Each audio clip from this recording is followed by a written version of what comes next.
So it's very possible that Rox Diesebek is like still alive because his freaking soul might be inside of Blackbeard. Yep, another big crazy theory about not only Blackbeard, but also Rox. I mean, since Rox has been fully introduced into the story in these last couple chapters, it's made everything so much more interesting.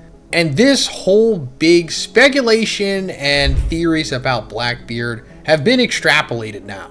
Because for years, we've been talking about Blackbeard, talking about what makes him special, why is he the way that he is, why do the characters speak about him the way that they do, and then why does he have 2 devil fruits?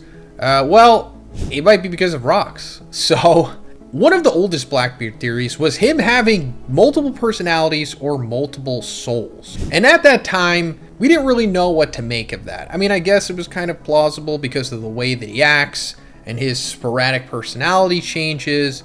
Like we said, his ability to have multiple devil fruits, his teeth changing. Sometimes he has more teeth than others. The 3 skulls as his logo, etc., etc. But it was a little far-fetched. Because like I said, we didn't know what to make of that stuff at that point. There was no like soul lore really established other than what Brook was doing with his devil fruit and the things that he has said. But now it seems like soul manipulation and soul transfers and just souls and stuff is a very real thing in One Piece that I guess Oda wants us to know about because it's more relevant later on in the story. I mean, I guess it's kind of relevant right now, but I think we're going to find out at some point that a bunch of characters from the past did some crazy soul stuff. But anyway, Vegapunk talking about soul. In Kuma's flashback, he said, "That's right. A scientist out in West Blue once postulated that a person loses 21 grams of mass upon death, and that could be considered the weight of their soul. If nothing else, such a link would prove that the soul does in fact exist." Fascinating, isn't it? So that was put there for a very specific reason. It's letting us know that the soul is a thing in the One Piece world, and I guess it can travel since it leaves a body and it weighs 21 grams. So I guess this means that, if this theory is true, we're just having fun for the sake of the video. We're going to act like it is. Nothing confirmed yet, of course.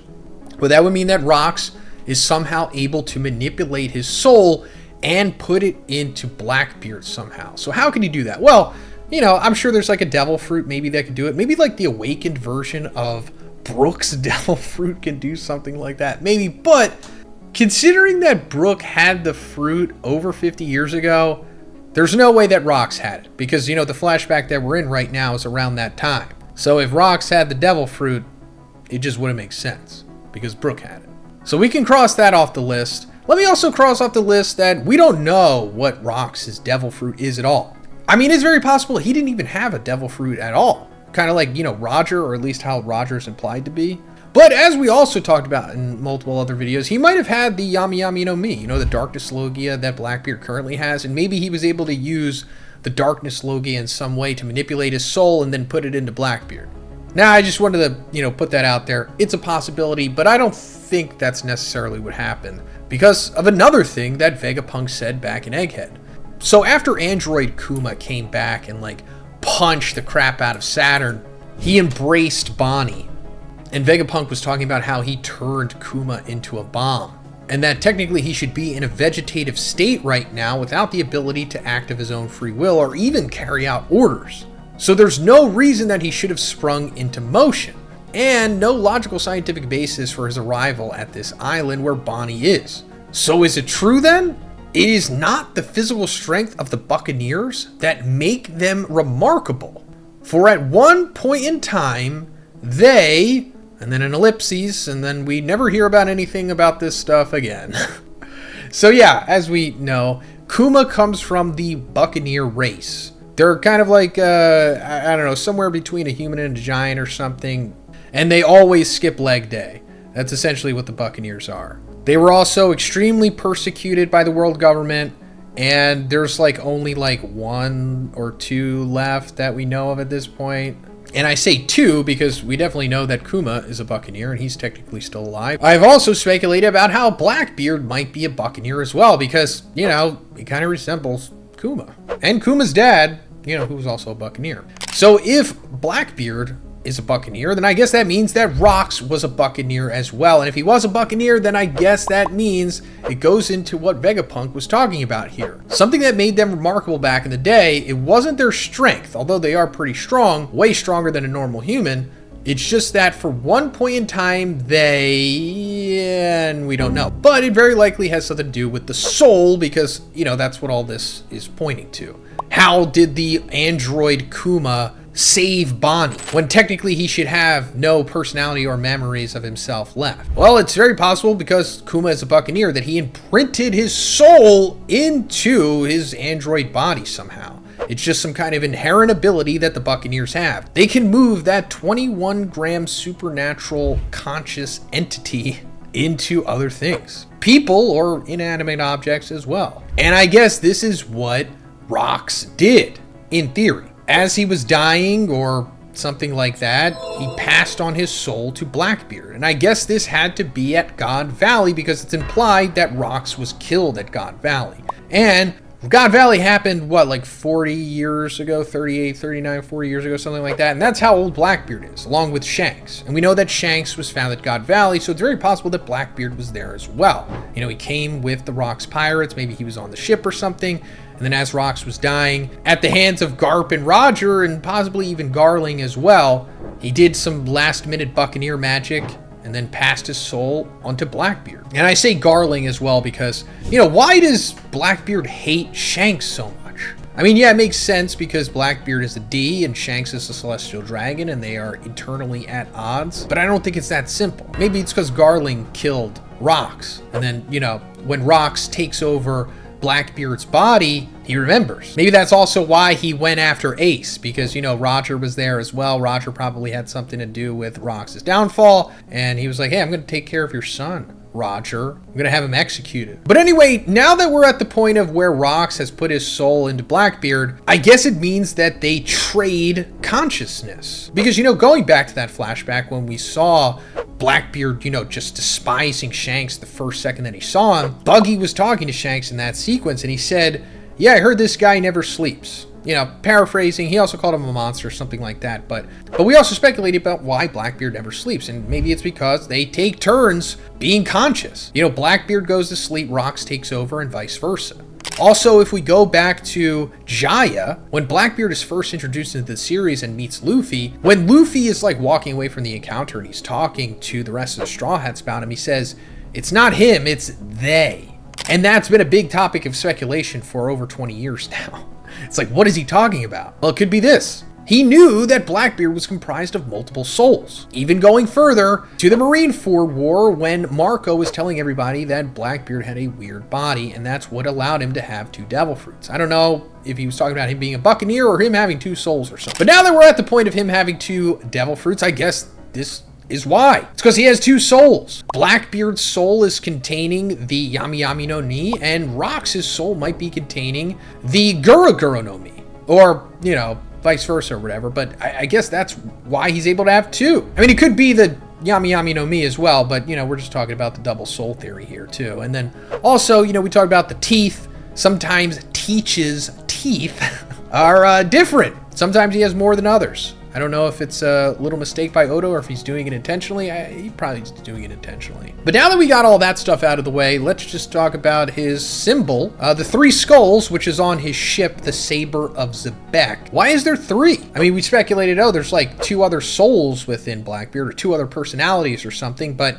we have Rox established here. So if there is 3, then who the heck is the 3rd one? Or is there a 3rd one, or is it just 3 skulls because it looks cool? I don't know. He also has like 3 tassels on his beard, 3 pistols. There's an important 3 factor to Blackbeard.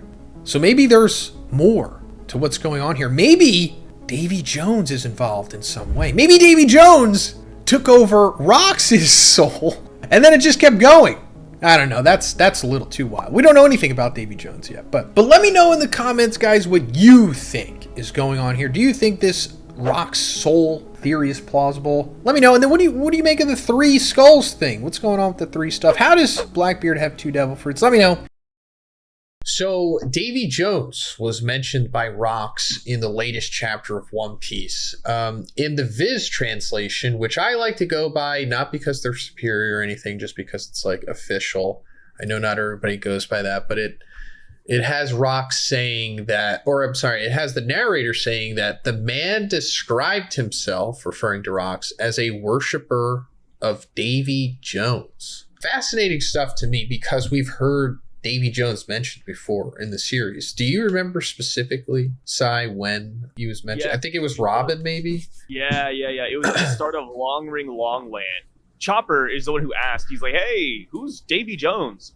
And Robin said that he was a legendary cursed pirate. I forgot the nuance to it, but essentially everything that falls into the sea belongs to him. And the Davy Back fight and the coin toss and everything, that is to honor Davy Jones and to pay tribute. Yeah, so it seems like, I mean, at least going by this, is that he was like a person that actually existed, maybe? I was talking about in my reviews that maybe he existed 3,000 years ago. Like, I don't know, the kind of like implied time that Sun God Nika existed, if that was like a real person, maybe. Simply just because it seems like they're going in like 3 intervals, at least like 3,000 years, 800 years, and then the present time. I was listening to Lunapian Art's video. Our boy, we've talked about him and his theories a few times in our videos. He said that Davy Jones may have been the Blackbeard to Joy Boy. Ooh, I like that. Yeah, me too.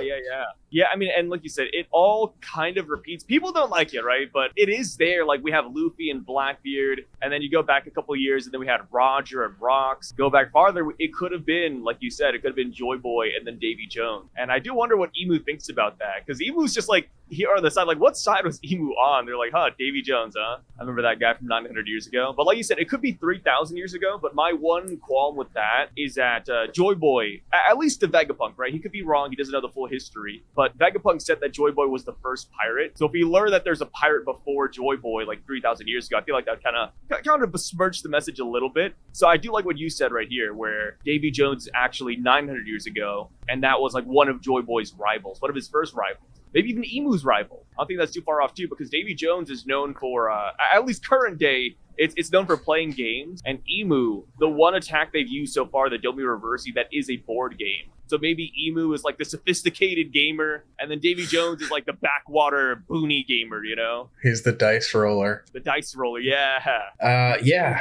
He was play chess. Yeah, that's a really good point. Vegapunk did say that Joy Boy was the first pirate, and I wasn't even taking that into consideration when I was thinking of Davy Jones. I was mainly just thinking of like a guy with a squid beard who, I mean, I doubt Oda will do that, just straight up hijack the design from Pirates of the Caribbean, but just like a powerful guy that existed. And then, I don't know, he kind of did pirate stuff, but wasn't a pirate, I guess. But yeah, it seems like it's way more likely that he existed in Joy Boy's time, especially because the 3,000 years ago is hardly fleshed out at this point. So yeah, he could have been around at that point. It seems like he was, because, we're going in like the parallels, of course, and we see it in this chapter, because at the end of it, after Rox gives like his big monologue to Harold, we see that Loki was outside listening the whole time, and that's what like inspired Loki and made him like the fan that he is. And Rox saying, or the narrator saying, that Rox described himself as a worshiper of Davy Jones, it's like the same thing. So I guess that means that like Davy Jones possibly was even a D himself. Like, I thought about this earlier and like I laughed to myself, like D A.V. Jones. I hope that's not it. People saying that. Really? No, I've actually seen that theory a lot. Yeah, like, is D just Davy? I feel like there's multiple sides to the D. Like, there's two sides of a coin. Like, you put the two Ds together, you literally get like a full circle. So maybe D, AV could be like one side, and then Joy Boy side is like the opposite side if they're like rivals. But I don't know. Like, it's no matter what the D is, it's going to be odd if it's like an actual name. Like at this point, because what I do is I try to put it in place of like Luffy's name, right? Monkey Davy Luffy. Like, would we like that? Monkey Davy Luffy. No, it would be bad. It would be bad for sure. And it would even be bad if Davy Jones's own name was D-A-V, like D period A.V. Jones. That A.V. is coming by. Yeah. I just liked the whole concept of Davy Jones for some reason, because like he is like a figure in pirate lore, as we know, and him existing in the One Piece world, I just think makes it more interesting because, you know, we just got Rocks. Rocks is like my new favorite character. I'm sure he's the new favorite character of many people. He's amazing. The best character introduced since Loki, for sure. And then we're going to have like another version of him in Davy Jones. And it's like, what was he? I mean, do you know any lore about Davy Jones? I just know the stuff from Pirates of the Caribbean. If I knew lore about Davy Jones, it got destroyed by Pirates of the Caribbean because I just love those movies so much. So when I think of Davy Jones, I can't help but think of a squid monster with aura. Like, and yeah, I feel like if you go back to the Pirates movie, he would have like Conqueror's Hockey or something, you know, just based on his backstory alone. But yeah, like the whole thing with Davy Jones is like in the movie, like he had like a separate heart, right? And that's how the world government Navy was controlling him. Oh wow! Like he had like a heart. Just like Law. Interesting. I'm sure there's something people there. Might say, guys, stop talking about those movies. I don't like Johnny Depp. Well, you're a loser. First up, Johnny Depp's amazing. But second up, Oda loves movies. You know, Oda has been quoted multiple times. I mean, characters who are still relevant today. He's talked about how a lot of characters are inspired by movies, his favorite movie. So, like, if he does draw slight similarities to the Pirates movies, I wouldn't be surprised. Like, he's not going to copy one-to-one, of course, but, you know, just, you know, inspired by those movies. I wouldn't be shocked. Like, maybe Davy Jones was, like, you know, like you said, the Joy Boy villain, and then Jack Sparrow is literally what Joy Boy is going to be, you know, like a swashbuckling pirate doing whatever he wants. Oh, yeah. Joy Boy, I do agree with that, is the, what's his name?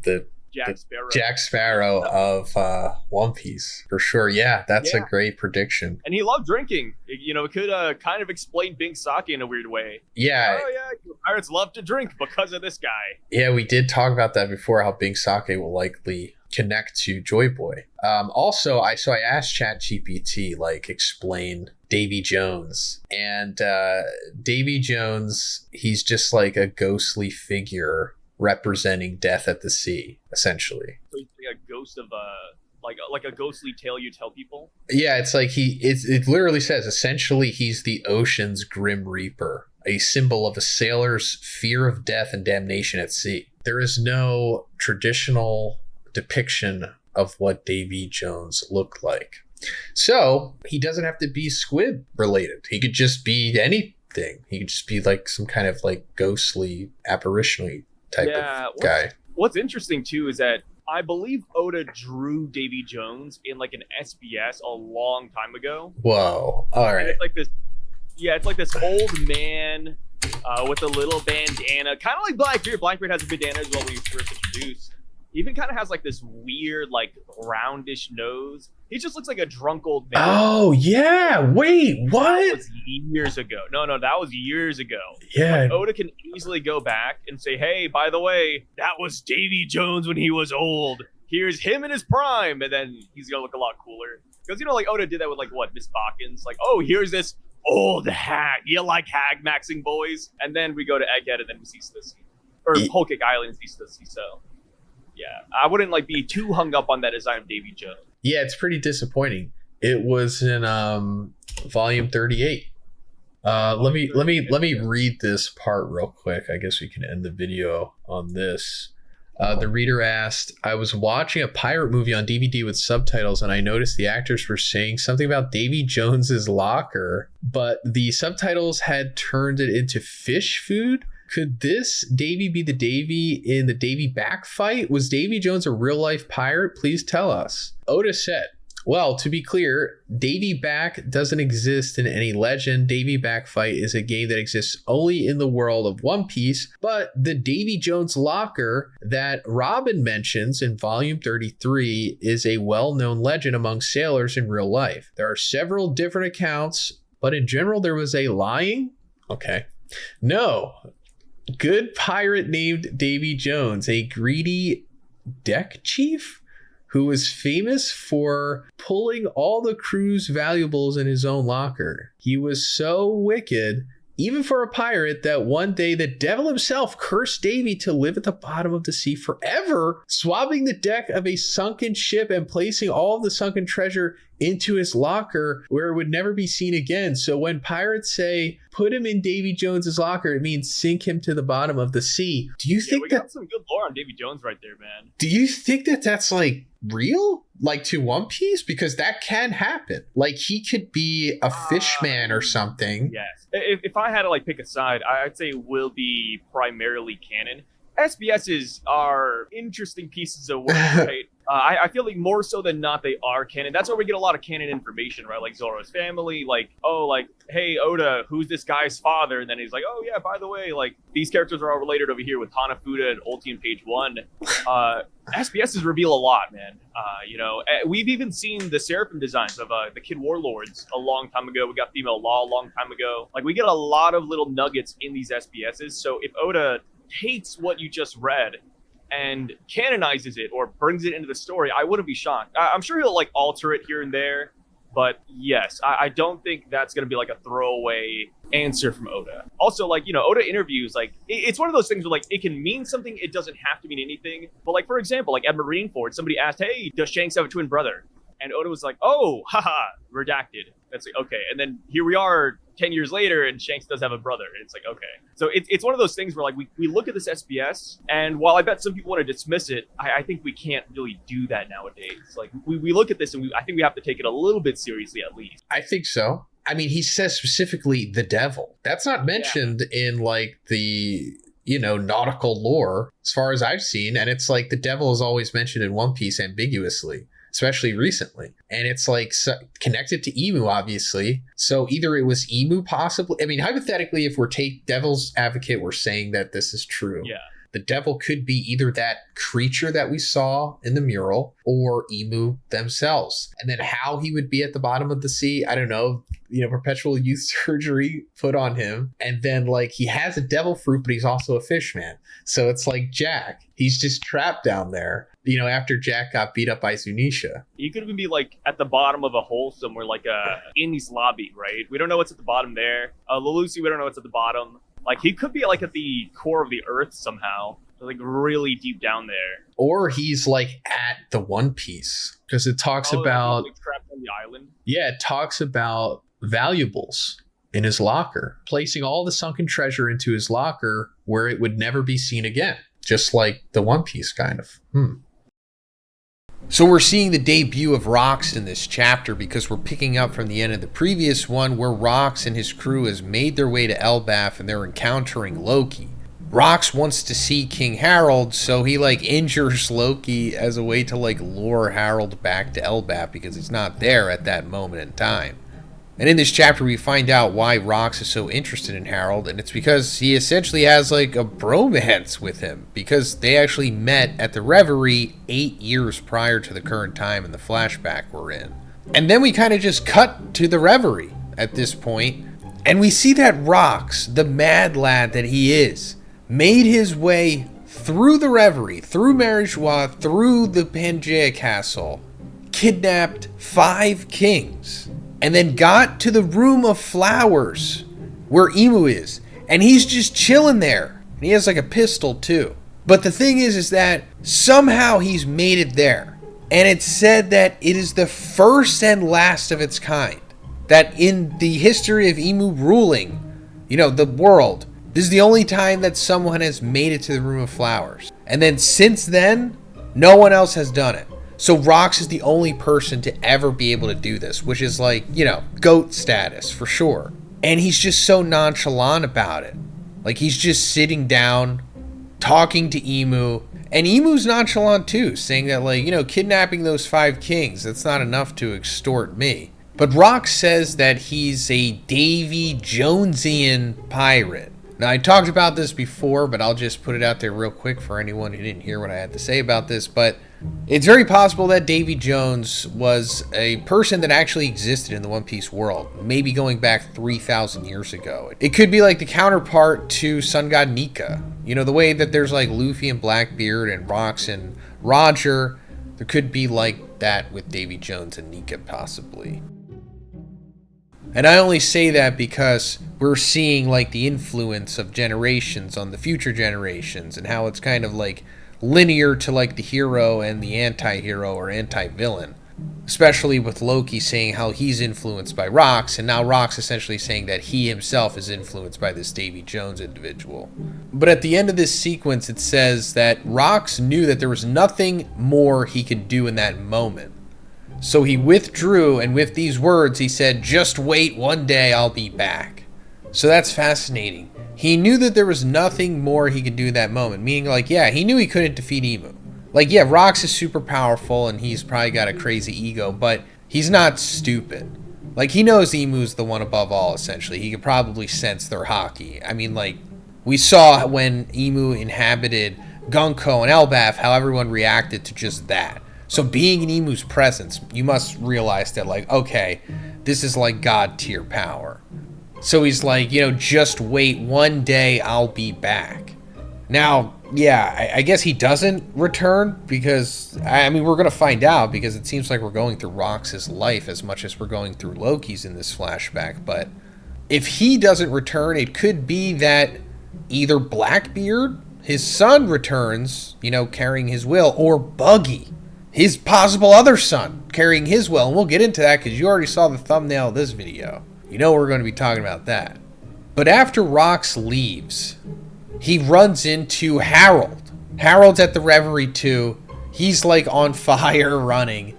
And they're just converging on each other at this point. And they have this huge clash. Like, implied to be Conqueror's hockey.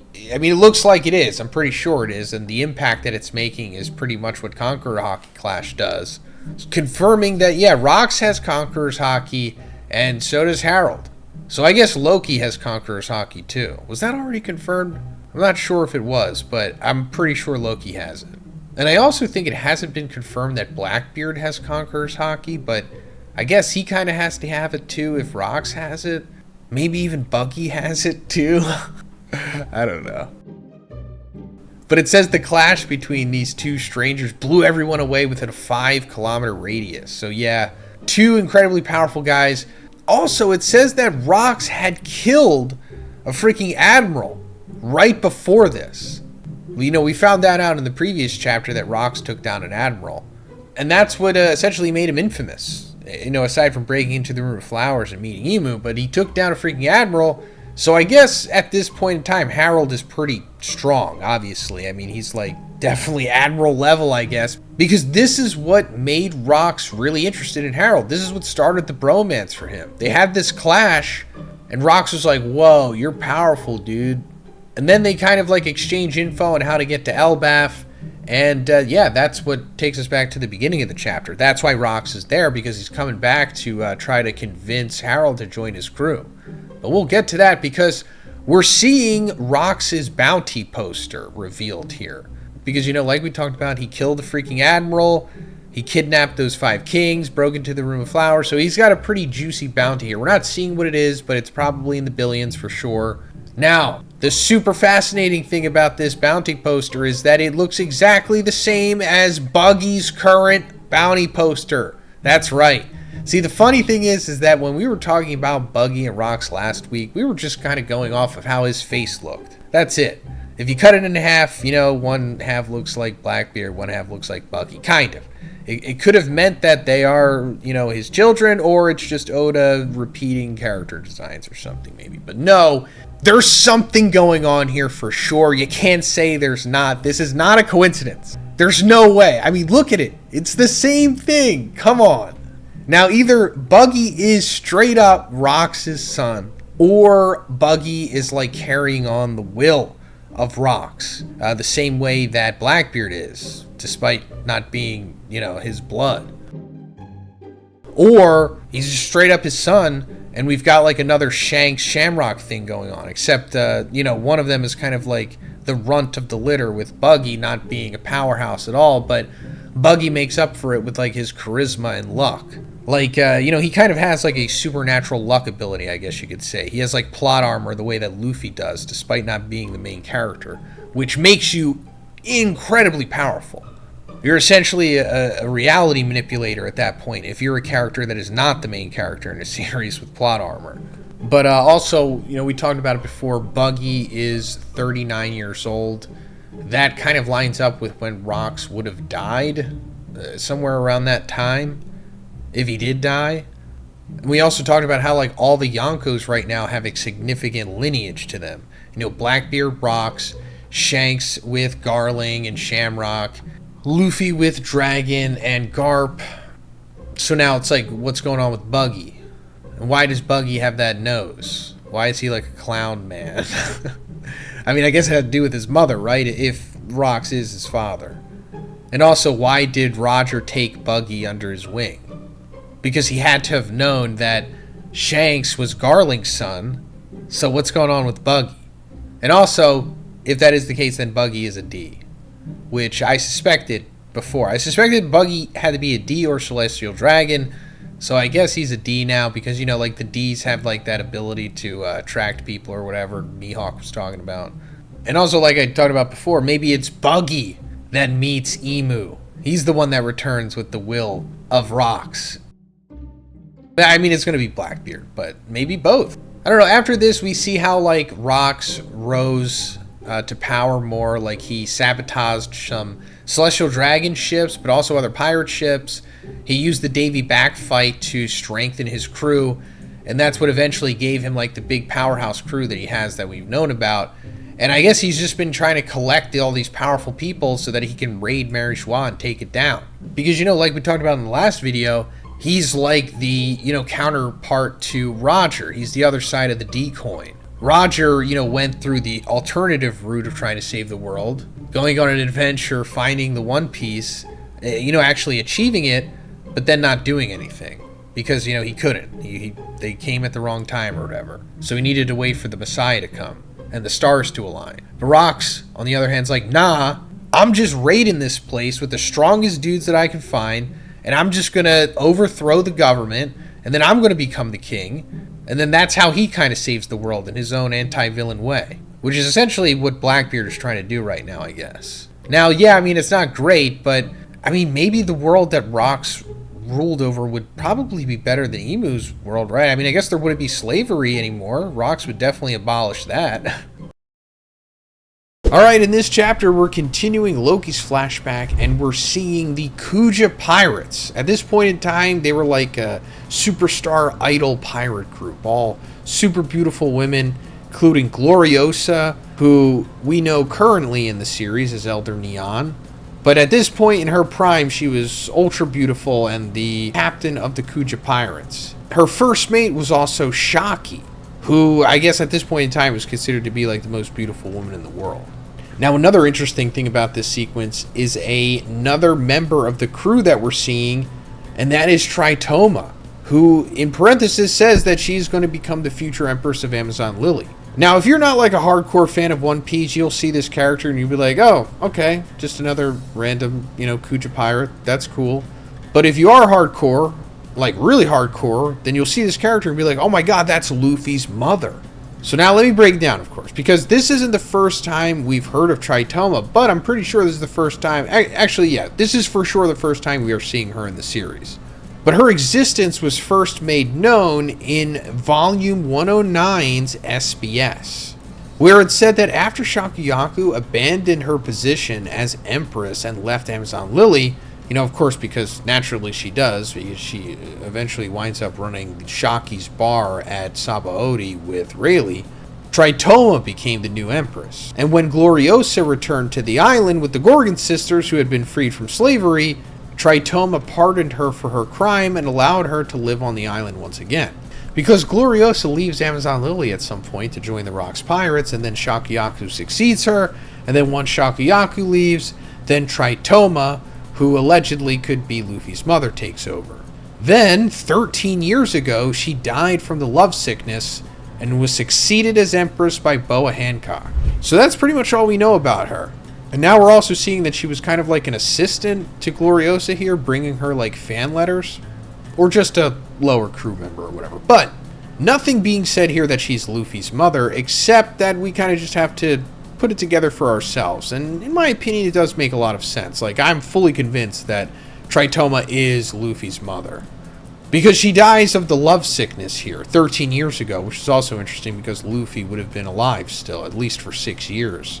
And we've seen that lovesickness runs amongst these empresses. I mean, it even happened to Hancock. She fell in love with Luffy, and that was happening to her. So it's very possible that Tritoma met Dragon at some point, and they, fell in love and made Luffy. And that also would explain why Kuma sends Luffy to Amazon Lily. When he's sending all the Straw Hats all over the world during Sabaody arc, why would he send Luffy to Amazon Lily? Well, it's because he knew that Tritoma was his mother. Therefore, Amazon Lily is like his mother's family. Because, Kuma is a revolutionary with Dragon, or at least he was. So it's very possible that he was there for all this stuff. And he always knew, the truth about his family. I mean, why wouldn't he?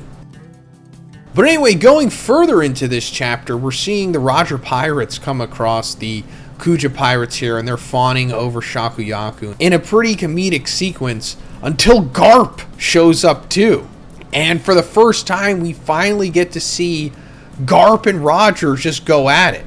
Like Garp does the real version of Meteor Fist. That move that we saw him do to Luffy as Luffy was trying to escape after they had first met up after Enies Lobby.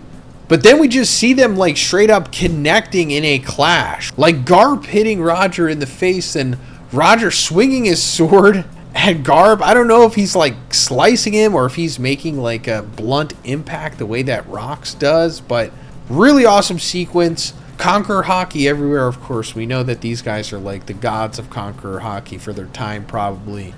And I really like this. I mean, other than it just being legends colliding here, but it also just shows like how much fun this era was. Like I almost don't even want to leave this flashback, especially once we start getting into the Rock stuff after this. And I just can't wait to see this sequence in the anime, because I know they're going to make a feast out of the Sakuga on this. And also, I know I talked about this before, but for anyone who hasn't seen or wanted to just hear my thoughts or wanted to talk about it in the comment, who's stronger between Roger and Garp? It's really a pick'em. It's probably just 50-50. Like if they fall like 100 times, they would win equally or a little bit more, something like that. But Roger seems reliant on his sword, which is interesting. And that could definitely play a factor into it because, Garp doesn't need a sword. He just needs his fists and maybe, some cannonballs.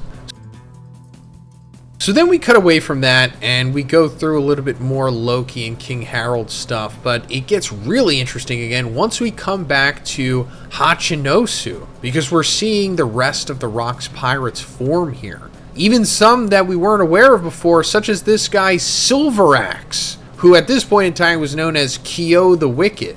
And he's also referred to as Shiki's rival, which is awesome. We didn't know that Shiki had a rival. So it's just kind of showing us real quick how strong this guy is. He's not a weakling. He is really powerful if he is Shiki's rival. Now, I don't think Shiki was necessarily Yonko level power at this time, but in Chapter 0, Shiki is so powerful that he's able to fight like Garp and Sengoku at the same time. So that means at this point in time, he's probably pretty powerful. So this guy, Kyo the Hitman, Silveraxe, pretty strong too. Then we're coming to Rocks, and he's talking to the rest of the crew who's come together at this point. It's also like Big Mom, Strusen, and Kaido, and then also another fishman by the name of Barbel, or Barbell. Yeah, I think his name's Barbell. But before I get into what Rocks says about his plan, Kaido is also in this conversation, and he's like talking back to Rocks, and he's like saying about how, let's just use our strength to force Harold, to join us or do what they want. And Rocks just kicks Kaido in the face. And he's like, never say that again. Harold's my boy. I'll crush you if you ever say that again. It's so hilarious, this like crazy bromance that Rocks has with Harold here. And it's really one-sided too. Like Harold doesn't really like Rocks like that. And all they really did was just have a clash. It's like Rocks is attracted to Harold's power or something. But it's also, awesome that he's just kicking Kaido in the face and, Kaido's just accepting it. I mean, yeah, Kaido's trying to fight back a little bit, but he's ultimately just accepting it. I mean, yeah, it's young Kaido, but still, it's freaking Kaido. But going into what Rocks is saying here about his plan, he's saying that there's 2 devil fruits that he's after. And that one of them is most likely on Elbaf. And that it'll only show its true power if Harold eats it. Now, we also talked about this before, but this is fascinating. So, Rocks needs these devil fruits because apparently they're the key to bringing down Marijois and the world government. Now, if one of them is at Elbaf and it's, needs to be eaten by Harold, it's probably the devil fruit that Loki currently has. Because, that was said to be the legendary devil fruit passed down through Elbaf, and it was said that Loki ate it.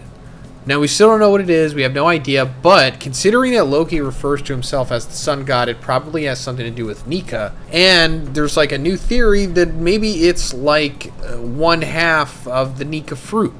Like maybe there's two variants of sun god Nika. As we've seen, there's two depictions of him. Maybe there's two devil fruit. Luffy has, sun god Nika A, and then maybe Loki has sun god Nika B or something.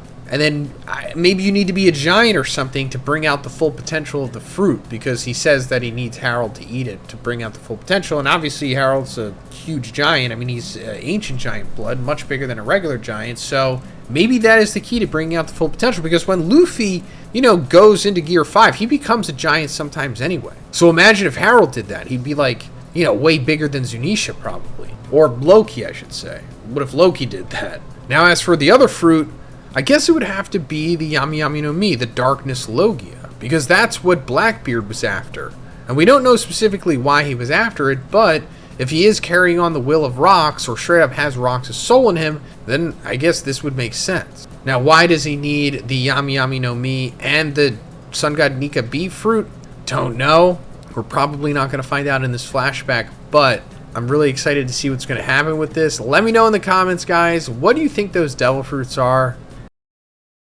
So it was revealed in the latest chapter that Rox has like a peculiar style of swordsmanship. And we went over this on the channel before, but I didn't really pick up on what other people were picking up on this initially. So let me read what it says. So the narrator says that Rox's sword attacks were famous for blasting everything in sight like a gigantic hammer or cannonball. And the way that he like charges it up is like that baseball swing, baseball bat style that like Roger and Shanks have. And like the way that he blasts Loki and the impact that it makes, it looks just like the Divine Departure, right? Yes, it's pretty much akin to the Divine Departure.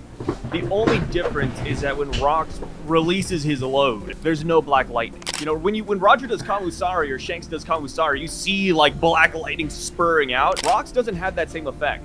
You can see the black lightning building up just like the Kamusari, but that final impact doesn't have it. I don't know if that's like a mistake or if that's intentional. Yeah, Rox is, this is his version of it, man. It's like, what? Roger has the Rasengan, and then Rox has like the Chidori, Like they're just two opposites, but they're like the same thing essentially. That could be it. That could be that Roger inherently has something similar, just like Rox does, because there's supposed to be parallels, obviously, to them. They're supposed to be like the Blackbearded Luffy of their era. We talked about it in the previous video that even before that, it was possible that Joy Boy and Davy Jones had the same thing, like two sides of the same D coin. Or maybe Roger didn't inherently come up with the Divine Departure. Maybe he straight up stole that technique from Rox.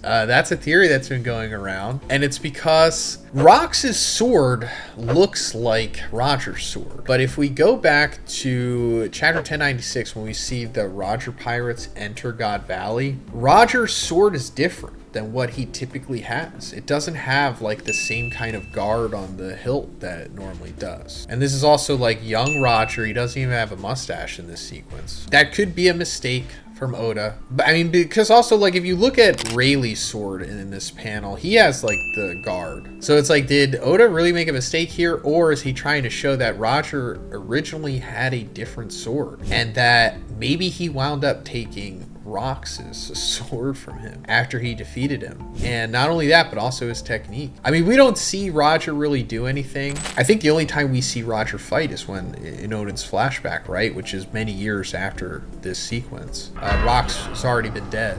Because also, like, just before, I pass it on, let me just say that, like, Rox and Roger also, like, charge up the same way, like this. So is it, like, just a coincidence that they both come to the same conclusion with their swordsmanship? Or did Roger do the unthinkable? I don't think Roger took Rox's sword. I would like it if Rox's sword was just simply another Supreme Grade blade that is dead and gone. Kind of like Whitebeard's sword, right? Like, Whitebeard has a Supreme Grade blade, it's buried with him. As far as, like, Roger copying Rox's technique, I think that'd be interesting. I don't think that'd be bad. We do know that characters sometimes get inspired by their opponents, like Luffy, right? During battles, Luffy will see like random things, and he's like, "Hey, I'm gonna take that and use it." I don't know why, but the one example that just came to my head is Gomu Gomu no Pinwheel, because he sees Genzo's stupid pinwheel, and he's like, "Oh, you know what? I'm gonna turn that into an attack." So maybe he did see Rocks use. It's not a named attack; it's just like a cannon blast. Maybe he sees Rocks do that, and Roger takes it and perfects it by adding in Conqueror's Haki to the final blow. Because like I said, there is like a slight difference. So this could just be Roger's variation of that. As far as the blade goes, though, I just don't like it because the blade is named Ace. Roger's blade is named Ace. So does that mean that Rocks had Ace beforehand and then Roger took it? I think it would make sense if you think about pirates, right? Pirates simply take and plunder and steal from their opponents. So yeah, like Roger having it, sure. It's not the worst, but I think the naming is where I get kind of mixed up. I've also liked the theory that Emu took Rox' sword as well, because we have that sword in the flower room. Maybe we could get like a really hard one-liner where Garling or somebody kills Rox at God Valley and they bring back the sword, and then Emu looks at it and he's like, yep, you said you'd be back, huh? And then he just puts it on the ground. Like I think that'd be pretty cool. But yeah, Rox' swordplay, man, it's unique. I'm excited because it looks like Oda's finally going more into swordsmanship in general. Yeah. I mean, like you say that, but it's like it's still like this is not swordsmanship. He's just swinging a baseball bat but using a sword when he's doing it. It's still super cool. It's like All Might, if he was a swordsman or something. I like it. But I'm glad that you brought up that in the flashback that we see in 1155 when Rox is like talking to Emu is there with Gunko, or at least implied to be Gunko, and there's no sword in the ground. But when we see Emu in like, I don't know, the Reverie or something, chapter 908, somewhere around there, 906, I don't know. There's a sword in the ground right in front of Emu with like the guard on the hill. So it's like, what is that? Whose is that? I mean, it wasn't there always. It was only there within the last, 46 years, 48 or 50 something years. So is that Rox's sword, like you said? And that's kind of like a funny joke. Like, oh, I guess you are back, but you're dead and this is your sword and I have it. Or Roger took Rox's sword, and then once Roger was executed, then Emu took it from him. I don't know, maybe. It's like Brotherhood of the Traveling Sword at that point. Yeah, it's just... Yeah, another thing that's interesting about Zebek's sword is Blackbeard. Blackbeard named his ship the Saber of Zebek. So it's like, what's going on with that? Like, why name your ship Zebek's sword? People were saying, oh, like maybe the sword ate the ship no mi, and that's why it's literally called the Saber of Zebek. I think it's more like a symbolic, like, oh, like I am Zebek's sword now that he's gone. I think that's how I view it more so. Yeah. But it would be interesting if Blackbeard was after Zebek's saber, his dad's blade. Like maybe you're right. Maybe Emu does have the sword in the Holy Room, the Flower Room, and Blackbeard is after that. Like he named his ship that, but he wants that sword back. Like it's supposed to be like on the nose. I think that'd be interesting too.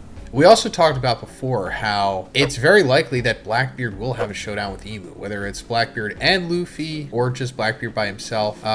I think that would be a really cool sequence where like they're having this showdown in the Room of Flowers, and then Blackbeard pulls his sword out of the ground because it's like his father's sword, and then he like stabs Emu with it, because another thing we talked about was like Blackbeard takes Emu's power, and then like that's what Luffy's final opponent is, like Blackbeard with Emu's power or whatever. I don't know, that would be cool kind of. But to end the video, I just wanted to talk about real quick what happened at God Valley, because in theory, if Roger did take Rox's sword, which he probably didn't, unless he just renamed the sword Ace, which is possible, but do you think that Roger and Garp had to team up to defeat Rox? Did Roger and Garp team up to defeat Rox? That's a hazy one. I mean, that's all we heard. And then in the panel where we see like the silhouetted depiction of all of that, you see Roger and Garp side by side, and they're fighting not just Rox, but you see like Kaido in the background, Big Mom, Whitebeard, and then we know there's more characters there. And it's like, oh, like no, like they 2v5 or something, right? They were fighting everybody. But then you remember that Bogart is there, Scopper's there, Rayleigh's there. Yeah. Roger has like a group of like 20 people there too. And then the Holy Knights are there, right? Garling's there. We got like a bunch of unnamed people. So it's so tough. Like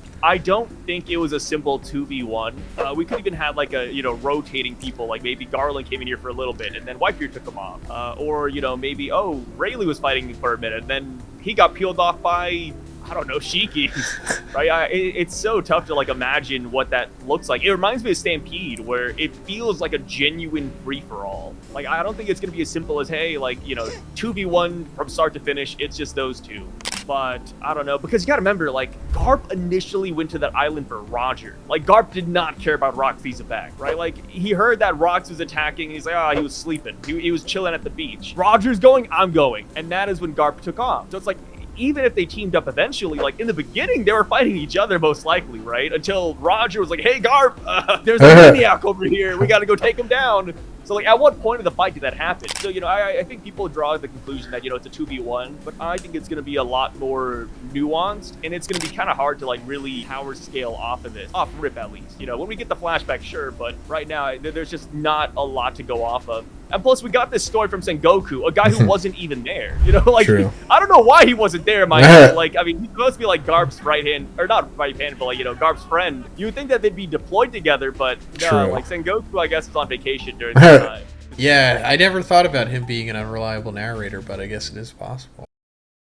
So we've talked about it plenty of times at this point. There's similarities between Buggy and Rox. We're going to be talking about them in this video, of course, but also we're going to be talking about, like, how the Cross Guild is kind of like becoming the new Rox Pirates in a way. And I only say that because, the way they were formed and now all the similarities between Rox and Buggy. So what do you think about just that similarity in general? Like, I didn't get to hear your thoughts on, like, the bounty poster reveal of Rox and how it looks just like Buggy's. Like, what do you make of that?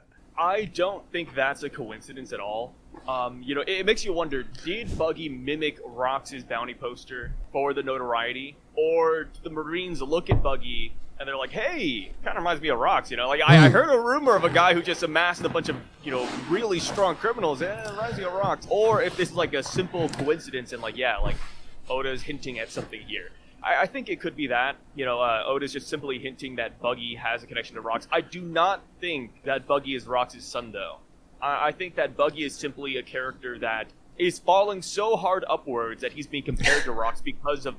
I mean, the thing is, like, right, before we got the whole Blackbeard reveal, like, Rox is Blackbeard's dad, people were already talking about Buggy being a candidate for that, or Buggy being the new age version of Rox, just because of Cross Guild. I know he only has, Crocodile and Mihawk right now. Technically, he has other heavy hitters if you count, like, I don't know, like Mr. 1 or Mr. 3 or something, but yeah, people are already assuming he's gonna get, like, Doflamingo, he's gonna get Gecko Moria, he's gonna get Porona, like, he's gonna get, like, all these, like, strong characters who don't necessarily like each other, but they're just working towards a common goal. And, it's easy to go to Blackbeard and say, oh, like, they're the same way, and that's true, but Blackbeard and Buggy, they're running this weird parallel. And I just thought about this too, but Blackbeard, it's so odd, Blackbeard has all these connections, he's interacted or at least talked about so many characters. He's never once talked about Buggy. Like, how does Blackbeard feel about the clown guy? Exactly. Why is he just letting Buggy slide? No comments, no fights, no, hey, Cross Guild's doing this. Nothing.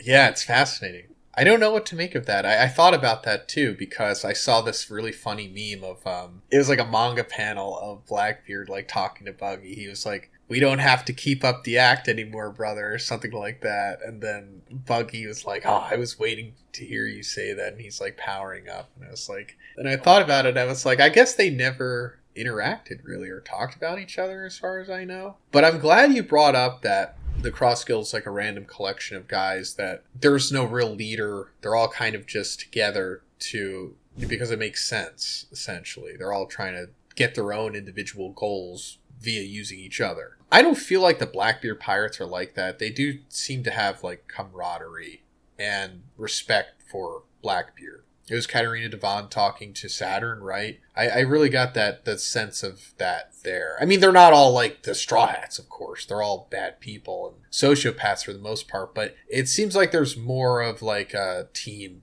dynamic than there was with Rox Pirates, which I think parallels more to like the Cross Guild. And you were saying, like, because we've talked about this, a couple of years ago, that Crocodile and Moria are probably going to join because of that panel that we saw in chapter 0, where they're all like in order viewing Roger's execution. So that would just make them even more like the Rox Pirates because of all of these incredible powerhouses that randomly came together. Blackbeard Pirates not really like that. They are powerful, but they're not like Whitebeard and Shiki and stuff. And they do need a woman. the Cross Guild if you wanted to parallel more to the Rocks Pirates, and then I guess that's where Hancock could come in, right? People hate that idea. I bring up Hancock and Cross Guild and people are like, she would never side, but I mean, the thing is, like, until Hancock finds Luffy, she's probably gonna join. And it's one of those things too, it's like, yeah, like, I get it, right? Boa Hancock with Cross Guild, like, why would any of these people follow Buggy?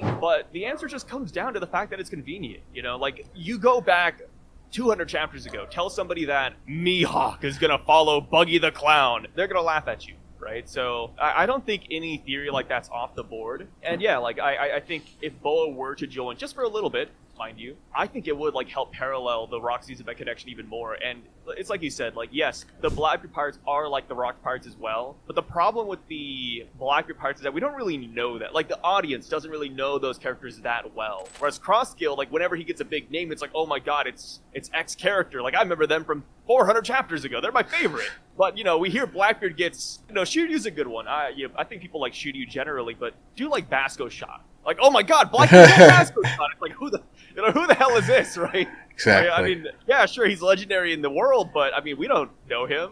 You know, it's not like when Rox is revealed to have Whitebeard or Kaido or Big Mom. It's not that same effect. So yeah, I agree with you. Yeah, and Rox's recruitment was like methodical, and he like individually sought out these people. Blackbeard was kind of just like, oh, prison break, you guys, you know, join my crew. But as for the Cross Guild, obviously it's very deliberate, at least so far. Because it was like Crocodile reached out to Mihawk, right? When they were getting raided by the, or when Mihawk was getting raided by the Marines once they abolished the warlord system, right? Yeah, I think that's another big topic you bring up too. Like, when you think about Cross Guild versus the Blackbeard Pirate, and how people think they're going to interact with Luffy and the gang, and even Shanks, you know, people have always said, oh, like, how does Zoro fight Mihawk? You know, like, does he just walk up and say, hey, let me fight Cross Guild's #1 soldier? Like, it was odd. So people always thought that Buggy or Shanks would bring back Davy back fights. Shanks because, you know, Luffy wouldn't want to kill the red-haired pirates or, you know, seriously fight them. So they're like, oh yeah, maybe Luffy and Shanks do a Davy back fight. That's been on the table for the longest time. And same with Cross Guild. You know, people look at Buggy and they're like, yeah, he could probably do a Davy back fight. He's probably good at games. He's underhanded. Yeah, maybe that's how we get a Davy back fight between the two characters, and then Zoro just fights Mihawk there. But the thing is that nobody's ever said, oh, Blackbeard's gonna Davy back fight somebody. It's like, no, like that's never been a theory, or at least a theory I've seen. So yeah, like, you know, Buggy has been tied with these games. He is like the circus master. So if he did also do Davy back fights eventually, I think that would be fitting. Wow. Maybe no, like, I think it should be Luffy.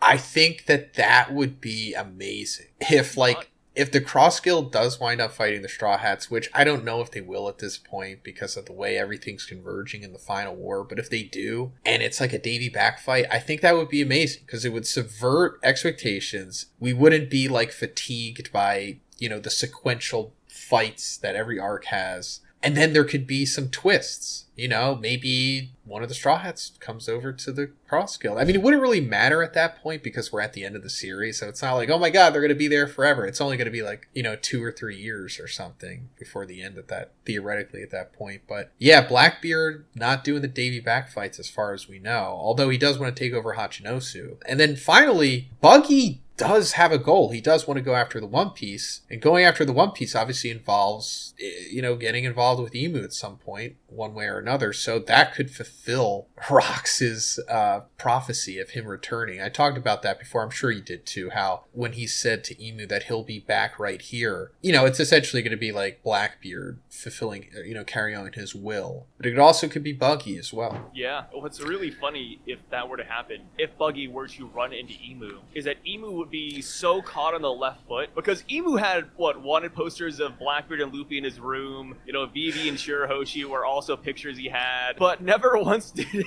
Emu think about Buggy or talk about Buggy or have a Buggy poster. So it's like, man, how does Emu feel about this guy? I feel like a lot of heavy characters in One Piece kind of sleep on Buggy. Yeah. I mean, I understand it, right? I mean, he's kind of a loser when you boil it down, but he'll shock you, man. You know, Buggy, he's scary. Yeah, he's like a wild card. He's like a powerless wild wild card. He's really interesting. And I think that would be a great way to one up all of these big things that Oda has for Buggy. Like, he always has a big reveal for Buggy. Like, oh my god, he's a warlord. What? That doesn't make sense. What? He's a Yonko now? And then the one after that, it's like, oh, he confronts Emu. And I don't know, even does something significant against Emu, but I don't know. We'll see. That's pretty much it for the Rocks Pirates paralleling, at least in my opinion, to the Cross Guild, which will further have more parallels between Buggy and Rocks.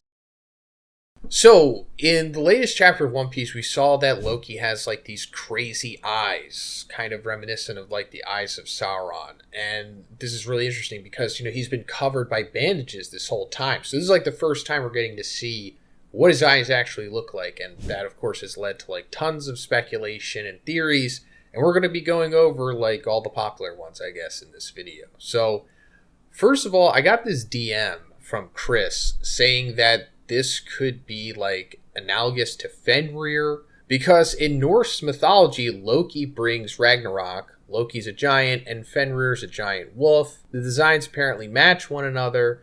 And also Fenrir was bound by chains until Ragnarok. Of course, Loki was introduced in chains. So I guess we could just go with that for now, because I know that Sai, you're also very familiar with Fenrir. I'm sure you've made at least 2 theory videos on that. Not in regards to Loki necessarily, but just to Elbaf in general, right? Yeah. I was pretty big on the Fenrir train for a Holy Knight design, but I don't know, like, you know, I still like Fenrir for Loki. I still like Jormungandr and etc. I've seen all the popular Loki theories, but they've kind of turned sour to me, at least a little bit. And the main reason I say that is because we saw some of those designs already here in Elbaf via the Children's Nightmares. Like, we had this Nightmare Fenrir, we had Nightmare Jormungandr, you know, Nightmare Nidhogg even. And, you know, I do sit back and question, would Oda introduce those monsters as nightmares, as kid nightmares, and then later reintroduce them in the same arc as like a more epic version with Loki or with the Holy Knight? And I think that's kind of where I'm hung up.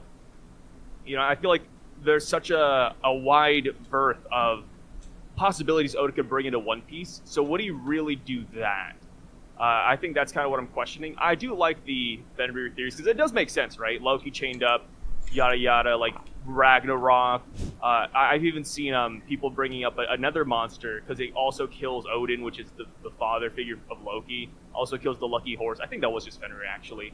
And yeah, like I think the mythology is all there, but seeing Loki as a wolf, like that is where I'm just hung up right now. And that's also, it'd be kind of funny, like seeing Loki run it back with Shamrock, right? We have like dog versus dog essentially, with Shamrock Cerberus. Like, what would that look like? So I don't know. How do you feel about all these theories? So the only thing is just that this is kind of like an anomaly, right? Loki having these eyes. We haven't really seen something like this before. We've seen the ring dyes from a few characters. Yeah.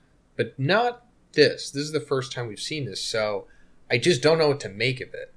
Maybe Fenrir is tied to this in some way. I mean, we've talked about Garling having the Fenrir Devil Fruit, because how it ties to, like, Shamrock and Shanks. So I don't know if that's not a thing now, and it actually has to do with Loki. So yeah, I don't know what to make of it. I'm curious to hear what you think. Like, what is your leading theory on the eyes? Yeah. Oh, dude, I have my leading theory. You know, I've been talking about this for a while, so people might get sick of it. But when I see Loki in his eyes, it gives me the same vibe, in quotation marks, as Sun God Nika did back in Wano, right? We just heard about this thing, and then in the same arc, boom, Luffy is Sun God Nika, surprise!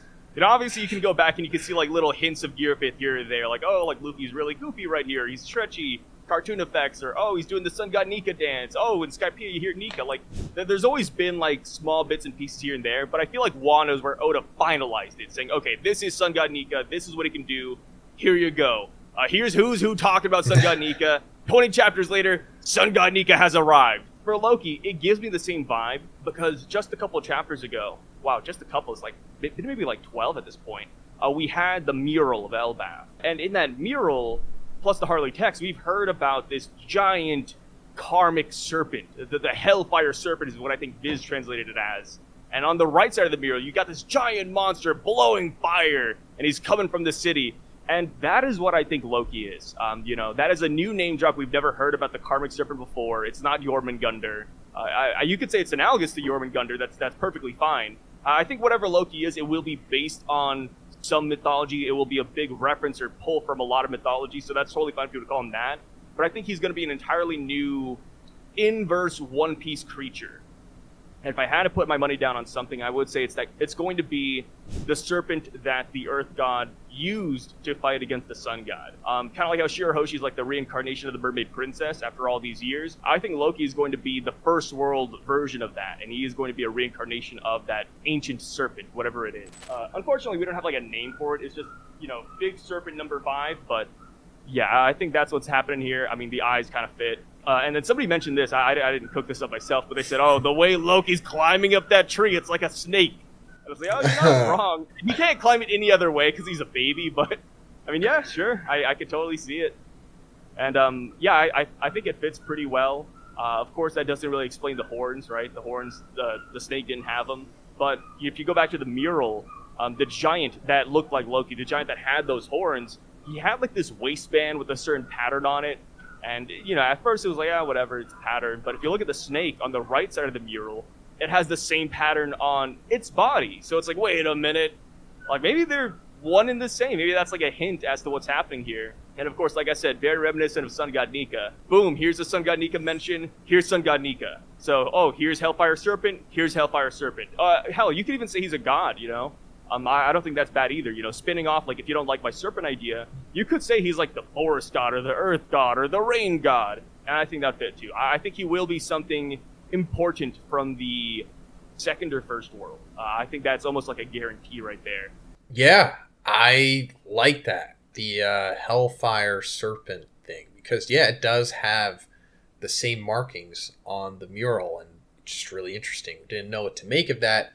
But maybe it has something to do with what's going on with his eyes. I don't know why he would just have the eyes of the serpent, but I guess he does. They are very serpentine, I guess you could say. Devilish.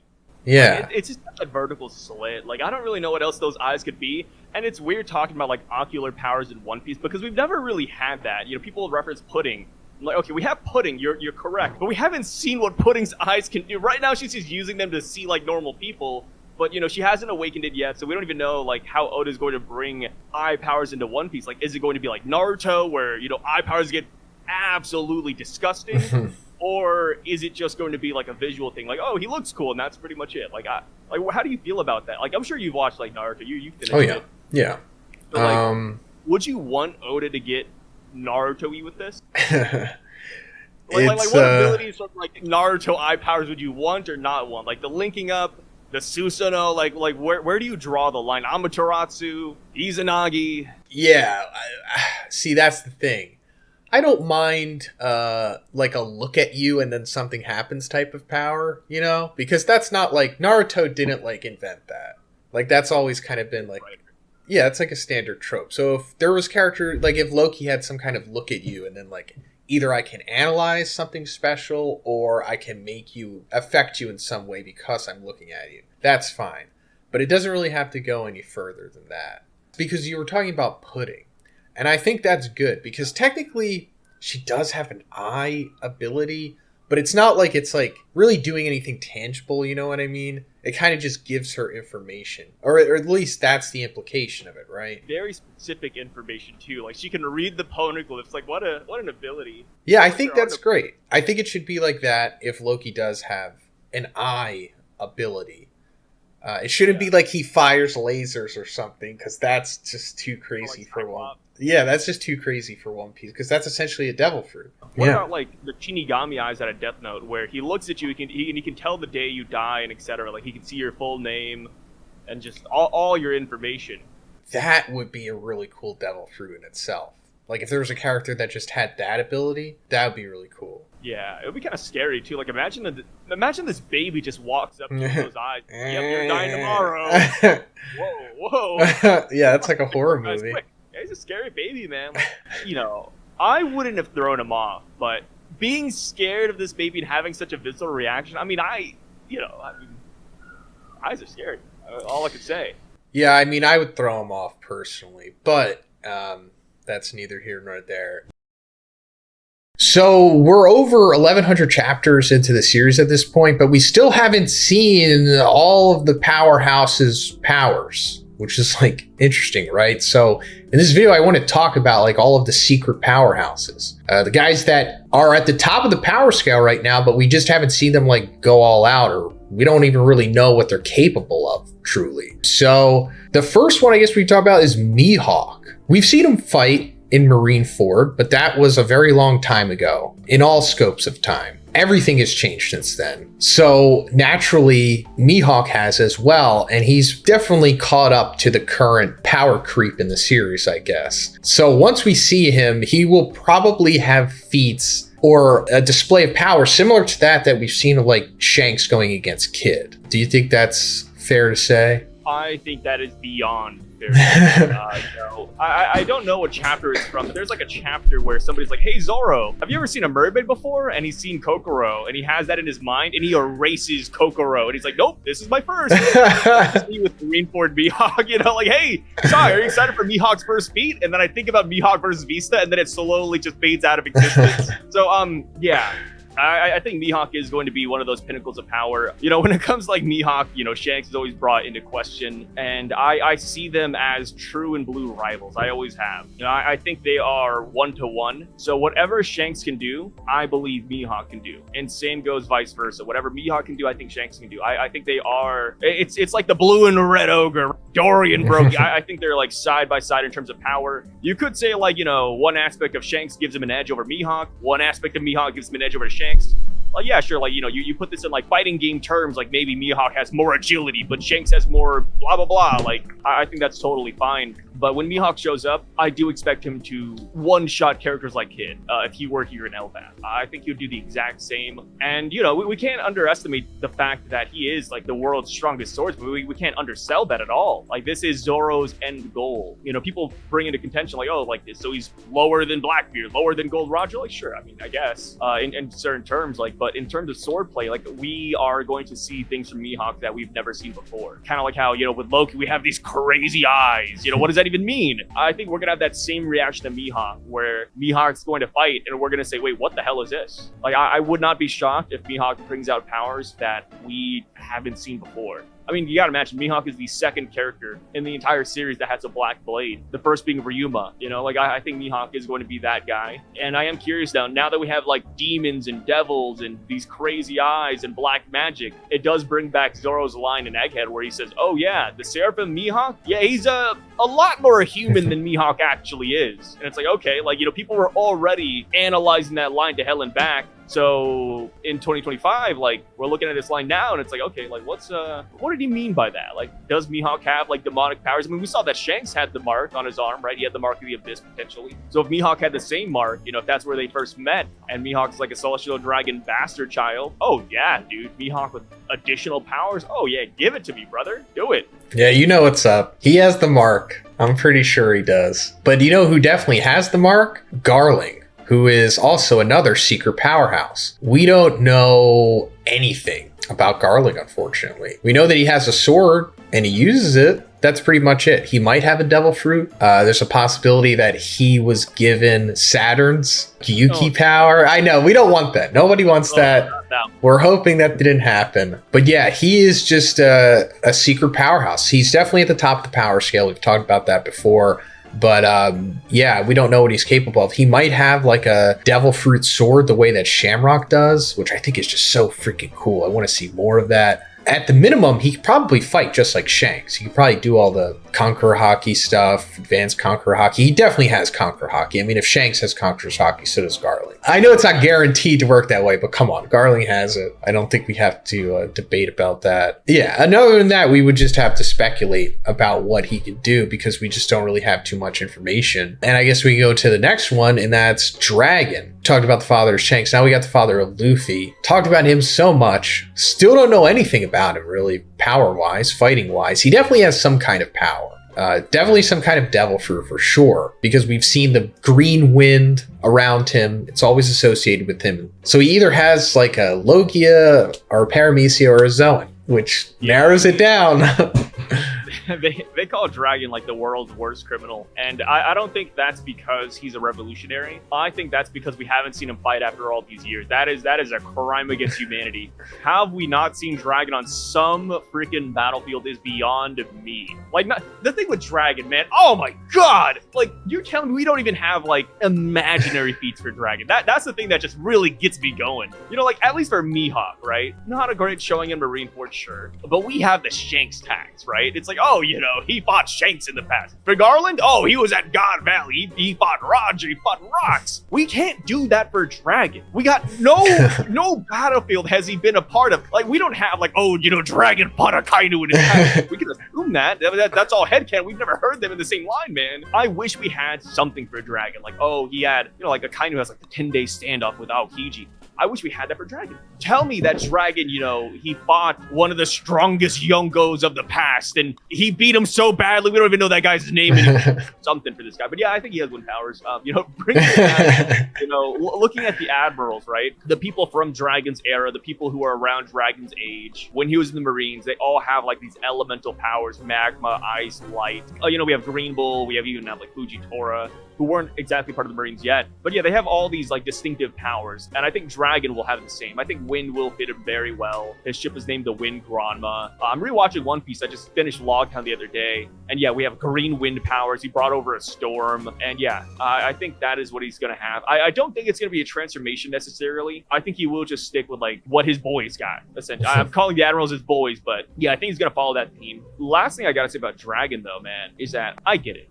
You know, he is the leader of the Revs. You know, he shouldn't fight. Oh my God, they've been working for 20 plus years. You know, if he fights, it all goes down the drain. So what are we saying then? If he goes on a battlefield, he's gonna lose? No, dude. Dragon should be the strongest guy in the Revs. He should show up to a battlefield and they're like, oh yeah, like the plans, it's not gonna fail because I'm here. You know, like, well, why can't he do that, huh? Oh, but Sai, he's the most important person. He can't leave his house. It's like, oh, but so what do we say? If he leaves his house, he's gonna die? Come on. Oh man, I wish Dragon just had a little bit more like Garp or Luffy energy too. I get it, they're not the same character, but he's a part of the family, man. You know what I mean? Yeah. Like, is that so wrong to want? I want a hard-headed dumbass, man. Come on, give it to me. Now that you bring it up, he doesn't have that. He's just a revolutionary guy. Maybe we'll get it in the future. His best feat is that he beat King Bakori, and King Bakori came back like 2 more times afterwards. Yeah, essentially. Wow. Yeah, I mean, sorry. No, so am I. He's super powerful for sure. It's just. Top 5. Yeah, probably. Got nothing but hope for him, man. That's all it is. It's just hope. Other than him, we have the Holy Knights. There's many more of them that we haven't seen yet. They probably all have crazy devil fruits. We have the Red Hair Pirates. Haven't really seen much of them. I'm sure Ben Beckman can do some crazy stuff. I've always speculated that he has like hockey bullets and then he also covers them and conquers hockey. I think that's like the ultimate gun thing. Yeah. Yasop probably does the same thing. Lucky Roo probably is a beast in his own right. And then we have Emu, which we've talked about. Definitely has a devil fruit, some kind of demonic devil dragon type of power that has multiple abilities. And I think that's everyone. Funny enough, you said that Ben Beckman is able to code his bullets. That actually got confirmed in volume 4 billion. Okay, sweet. I mean, but I just mean like the bullets are and I'm sorry, I said hockey bullets. Sea stone bullets. And then he coats sea stone bullets. Oh, that would be nasty. We need more of that, man. That's what I'm saying. That's like, you know, like Usopp has like his little garden and he's like over here mixing his pop greens together. Brother, sprinkle some sea stone dust on those bad boys, you know what I mean? Oh, come on. Or like shoot sea stone dust or powder into somebody's mouth. They're done. Yeah. Or like when you have a gun, like maybe like every 5th bullet has sea stone, so like your opponent doesn't really know what's coming next. A real bullet is a sea stone, so they don't know if they should dodge or like not dodge. That'd be so sick, man. That's so smart. Yeah, I really do think that the Red Hair Pirates are going to utilize sea stone because that needs. you know, more of a utilization because it's so useful, especially if you don't have a devil fruit yourself. Yeah, and it's crazy too, right? I mean, I get that sea stone is hard to come by, but if you're the upper tier, like a high tier character in the world, I like to imagine you have like the connections or the money to get sea stone. Like looking at Loki, right? Loki's chained up with sea stone, brother. That is like at least an entire city's worth of sea stone right there, just to chain up Loki. Well, let's get like a single link of that chain, you know, just melt it down and cook something up. Straw Hats, why not, Frankie? It's the bell's ringing, brother. Yeah, you could take down all of the beast pirates if you just melted down one link of those chains. You could just like have guns and bullets. It's just done. Yeah. But yeah, that's pretty much it for this one, guys. Let me know if we missed anyone. Let me know about your secret powerhouse that we have yet to see. Oh, and Kong too, but let me know what you think about Kong in the comments. Check out Sai's channel, link in the description, and have a good one, guys. See you in the next one. Peace out, guys.